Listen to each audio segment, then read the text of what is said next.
ikaw pala ang tumba nito? Ano naman? Ikaw ka pala eh! Ano? Ah!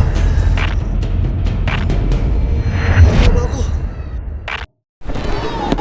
Sa pagsalubong ng bagong taon,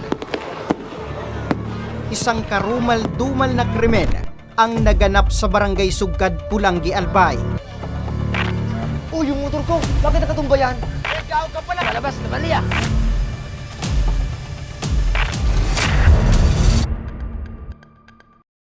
Isang lalaki ang nawala ng buhay matapos nagilitan sa leeg ng isang barbero. Ang naiwang pamilya, hustisya ang sigaw. Ano nga ba ang tunay na dahilan ng pagpatay? Mahuli kaya ang may sala?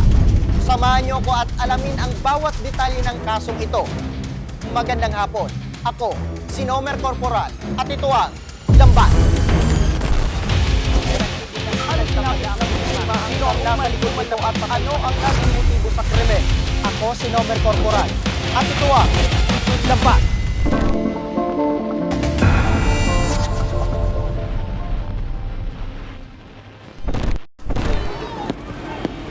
Sa pagbubukas ng 2025, hindi inaasa ng pamilya Tundang na isang trahedya sa kanilang buhay ang kanilang haharapin.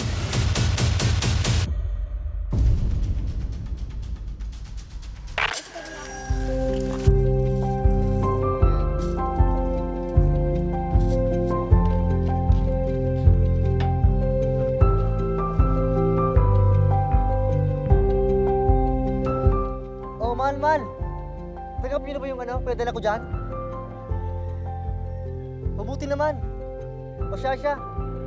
Balik ka sa trabaho, ha? Ingat kayo dyan.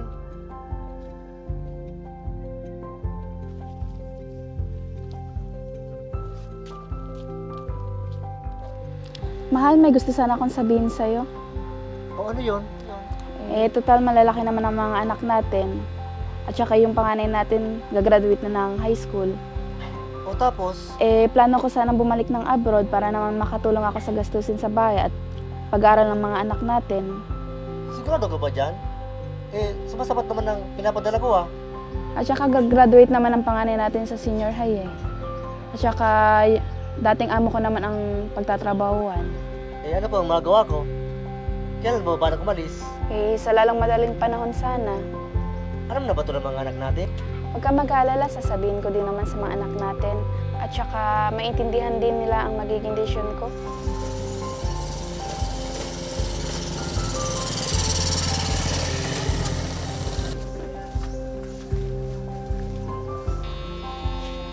Nay, nandito na ho ako. Oh, Widrino, nandiyan ka na pala. Ano po, Nay? Kawaan ka ng Diyos. Oh, kumusta ang biyahe mo? Ayos naman po, Nay. Sandali lang, tatawagin ko ang mga bata. Sige po, Nay.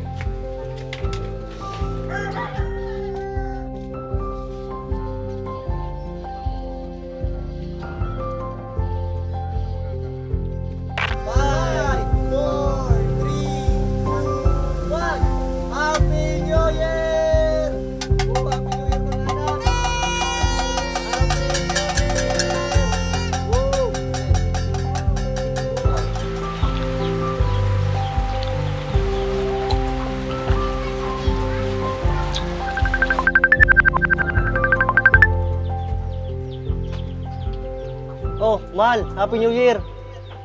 Kamusta ka na dyan? Huwag mong papabayaan ang sarili mo, ha? Mag-ingat din kayo dyan, mahal. Okay naman ako dito mag-bike mga anak ko.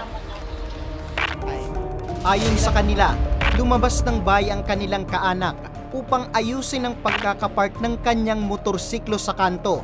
Ilang metro lang ang layo sa kanilang bahay. Ngunit makalipas lang ang ilang minuto, ay bumalik ito sa kanilang bahay na duguan at hawak-hawak ang kanyang leeg.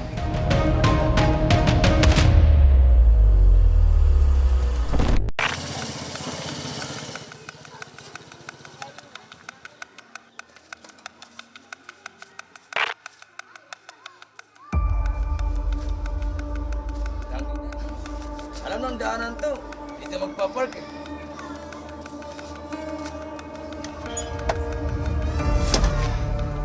Yan ang nararapat sa mga burarang tao.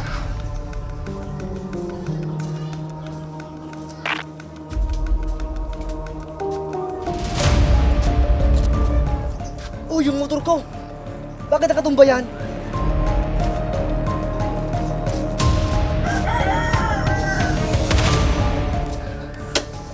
Pare, saan pala yung motorsiklo na yan? Bulag ka ba? Alam mong daanan to tapos ipapark mo dyan? Eh, malayo naman eh. Anong malayo? Makakadaan ba ako kung nakarang ang motor mo? Ah, so ito pala tumba nito. Ano naman? Dapat naman talaga. Eh, gaw ka pala eh. Bakit? Ano gusto mong mangyari? Wala naman pare. Eh, dahil na ako dito. Ang gusto ko lang naman, sinabihin mo sana ako. Hindi yung basta basta mo lang tinumba yung motor ko. Mukhang ako ba yung lumalabas na mali ah? Hintayin mo ako dyan!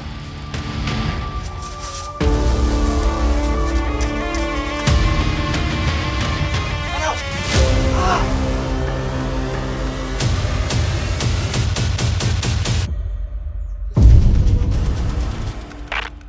Hindi naman nakaabot ng Kwento ng kanyang biyana na si Nanay Rose, agad din nilang isinugod sa ospital ang biktima.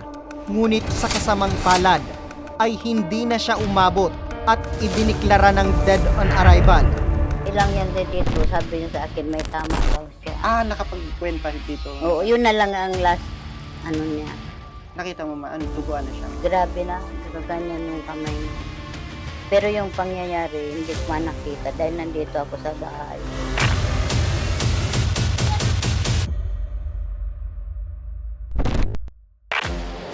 Sa pag-imbestiga ng Philippine National Police, sa pangunguna ni Police Captain Rene Albao, ang Deputy Chief of Police ng Pulangi Municipal Police Station, lumalabas na hindi lamang sa maling pagkakapark ng motorsiklo, nagsimula ang alitan sa pagitan ng biktima at ng suspect.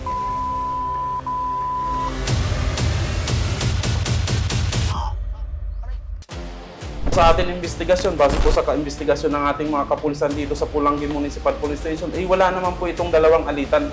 Nagkaroon lang po ito ng dalawang pagtatalo doon sa lugar dahil na po pareho po ito, nakainom. Nakainom din itong suspect at nakainom din po itong biktima. Kinilala ang biktima na si Wibino Tundang, 42 taong gulang at isang construction worker sa syudad ng Makati.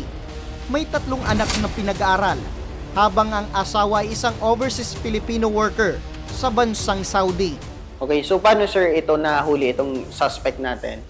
Ngayon, sa follow-up, pag-responde ng ating kapulisan po dito sa Pulangi, pagdating doon sa crime scene, naabutan po itong suspect na nandoon pa naman. Sa tulong po ng ating mga barangay tanod o barangay officials or mga concerned citizens po nandoon, na-hold po itong suspect doon. At agad naman po itong iturn over sa ating mga kapulisan na nagresponde po doon sa crime scene. At base sa investigasyon, wala naman daw na naging alitan ang dalawa, lalo pat kung minsan lang dumuwi ang biktima sa lugar upang magbakasyon. Kaya naman sa patuloy na pag-imbestiga ng pulisya at sa tulong na rin ng mga residente at barangay, agad na nalambat ang tinuturong suspect na kinilalang si Jane Ulies, 24 na taong gulang at isang barbero. Sabay sa paghuli ng suspect, ay na-recover din ang pinaniniwalaang ginamit nitong labaha upang patayin ang biktima. Sir, yung ginamit niya is yung ginagamit din niya sa paggugupit. Probably po, kasi isa itong barbero siya, ito po mismo yung ginamit niya sa paggilit paggilit sa lieg ng biktima. Actually, yung kasi kung makikita nyo yung lugar, ang daan, bago dumating doon, yung daan talaga doon sa may chapel, malawak na yun. Doon talaga ang parkingan halos kasi wala namang parkingan sila doon na Doon talaga ang park, then ipapark doon, bababa. Kasi mga bahay doon, banda doon, tabi-tabi sila eh. Doon talaga ang park. That time yun ang pagkakasabi ng mga nandun. Hindi pagkakaunawaan, lalo na daanin mo natin sa mabuting pag-uusap. Yung init ng ulo, nandyan yan palagi. Pero i-consider natin na madaling pumasok sa gulo. Hirap lumabas, lalo na yung nangyaring yun. Hindi na natin mabawi yung nangyaring nawalan ng buhay. Samantala, nabigyan din kami ng pagkakataong makausap ng personal ang suspect. Depensa niya, ipinagtanggol lang daw niya ang kanyang sarili laban sa biktima. Yun na po yung pangyayari ng po siya, nag-amba po kasi siya na parang niya po ako. Parang may binubunot siya po, whatever, kung baril po yun, kung anong patalim po yun, parang nagsalag lang po ako noon. Makakadaan ba ako kung nakarang ang motor mo? Ah, so ito Ngunit sa gitna ng kanilang pagtatalo, ay nakapagbitaw raw ng masasamang salita ang biktima laban sa kanya na naging dahilan para magawa niya ang krimen. May pintuan ko po, dinasig ko po, nabuhan po yun. Siguro po, yun po yung kinagalit sa akin. Tapos po noon, nung pumasok na po ako sa bahay, pinagbabato niya po yung bahay ko. Tapos po noon, ibig ko po noon namin mag-asawa na umuwi doon sa isang bahay, lumabas po. Eh yun na po yung nangyari, nakaabang po siya doon sa may pakura namin. Labis din ang kanyang pagsisisi sa kanyang nagawang pagpatay sa biktima. Pasensya na po kayo kasi nagipit lang po ako doon sa gabing yun. Kaya nagawa ko po yung gano'n na mangyayari. Subalit sa kabila nito, ay desidido rin ang pamilya ni Wibino na ituloy ang kaso laban sa kanya. Ay yung asawa niya, nagsusuri man yun sa akin. Dahil lasing daw. Pero sabi ko, hindi man basta yan susuri dahil wala namang kasalanan yun. So, ibig sabihin, ma'am, kayo, ma'am, kumbaga, porsigido kayo magsampa ng kaso dun sa... Mapapayo ko lang po dito sa ating mga kababayan dito sa Pulangi, maging mahinahon po. Pag once po na nakainom po tayo, po natin ilagay sa ating ulo. Pag nakainom po tayo, bagamat maging mahinahon po tayo, isaalang-alang po natin yung mga circumstansya kung nakainom po tayo. Kasong murder ang isinampa kay Jay Nulles na ngayon ay nakapit pa sa Pulangi Municipal Police Station.